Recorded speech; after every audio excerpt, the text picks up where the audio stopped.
Bienvenue sur LinguaWire français A2.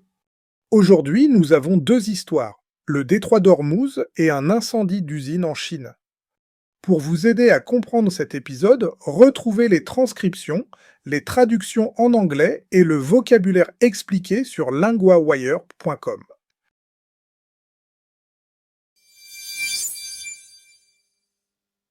Pour commencer, direction le détroit d'Ormuz. Que se passe-t-il là-bas en ce moment? Le trafic maritime a beaucoup baissé après de nouvelles attaques. On parle de combien de bateaux? Mercredi, il y en avait 23. Une semaine avant, il y en avait 47. C'est une forte baisse. Quel type de bateaux sont concernés? Surtout des pétroliers et des cargos. Ils transportent du pétrole, du gaz et aussi d'autres marchandises. Pourquoi ce passage est-il si important? Parce que beaucoup de pétrole et de gaz du monde passent par là. Et il y a eu des attaques récentes, c'est bien ça? Oui, cette semaine, 3 navires ont été touchés après une série de frappes entre les États-Unis et l'Iran. Ces navires utilisaient quelle route? Une route recommandée par les États-Unis dans les eaux d'Oman. L'Iran dit quoi sur cette route? L'Iran dit que la seule route sûre passe par ses propres eaux. Donc, il y a aussi un désaccord sur le passage. Oui, l'Iran dit aussi qu'il peut faire payer les navires pour passer. Et avant cette nouvelle crise, la situation était comment? Avant le conflit, en moyenne, 138 navires passaient chaque jour. Puis cela a chuté très vite? Oui, après les premières frappes, il n'y avait presque plus que quelques navires par jour. Qu'est-ce qui a changé ensuite? Un accord a été signé le 17 juin pour ouvrir le détroit. Et après cet accord, le trafic est remonté? Oui, un peu. Il a même atteint 72 navires le 24 juin. Mais là, avec ces nouvelles frappes, les compagnies hésitent à nouveau. Exactement. Le risque semble plus grand, donc beaucoup attendent.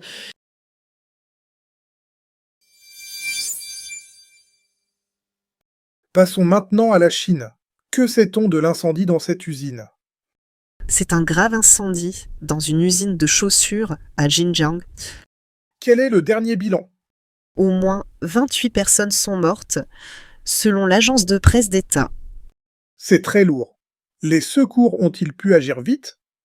Oui, plus de 500 personnes ont été envoyées pour éteindre le feu et aider les gens. On sait combien de personnes se trouvaient dans l'usine. Les médias d'État disent qu'il y avait près de 240 personnes quand le feu a commencé. Et qu'est-il arrivé aux personnes présentes?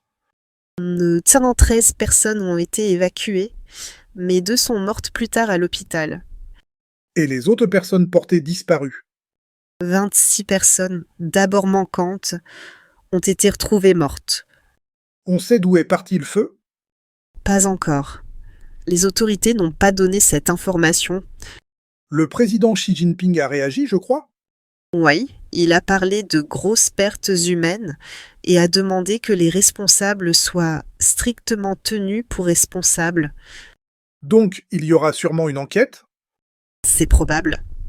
Mais pour le moment, on attend encore des détails officiels. Cette ville est aussi connue pour ses chaussures, n'est-ce pas?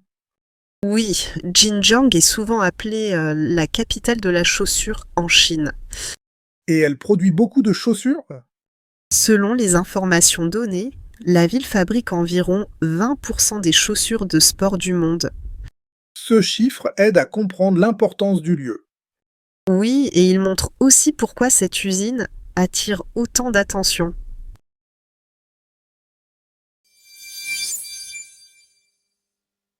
Partie vocabulaire, 3 mots du premier reportage. Détroit, cela veut dire un passage étroit entre deux terres. Dans l'histoire, le détroit d'Ormuz est une route maritime très importante. Exemple, le détroit est calme aujourd'hui. Un navire, cela veut dire un grand bateau, souvent pour le transport. Dans l'histoire, on parle de navires qui transportent du pétrole ou d'autres marchandises. Exemple, le navire arrive au port ce soir. Trafic, cela veut dire le passage ou le mouvement des véhicules ou des bateaux. Dans l'histoire, le trafic maritime a baissé. Exemple, le trafic est fort le matin. Partie phrase a beaucoup baissé. Cette phrase veut dire « est devenu beaucoup plus faible ». On l'emploie pour parler d'un chiffre, d'un prix ou d'une activité. Exemple 1, le trafic a beaucoup baissé hier. Exemple 2, le prix du pétrole a beaucoup baissé. On dit souvent cette phrase pour parler d'un changement clair et simple.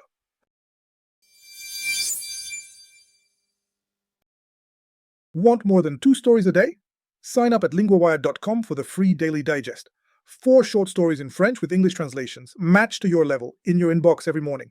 Set up your free subscription at linguawired.com.